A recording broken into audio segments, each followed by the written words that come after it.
యెహోవాను స్తుతించడం మంచిది, మహోన్నతుడా నీ నామమును కీర్తించడం మంచిది. ఉదయమున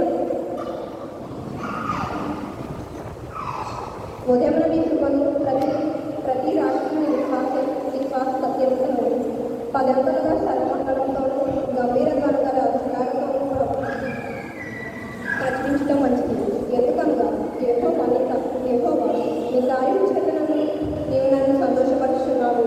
నీ చేతి పనులను బట్టి నేను ఉద్ఘాటిస్తున్నాను. యెహోవా నీ కార్యమును ఎంతదండలు, నీ ఆలోచనలు అతి గంభీరములు. పశుప్రాయము వాటిని దృష్టిపరులు, అవివేకులు విమోచకులు రాత్రికి తొట్టపడి.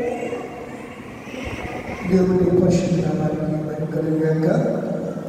ఉత్తర ప్రత్యేక రీతిగా వాక్యం చదివినటువంటి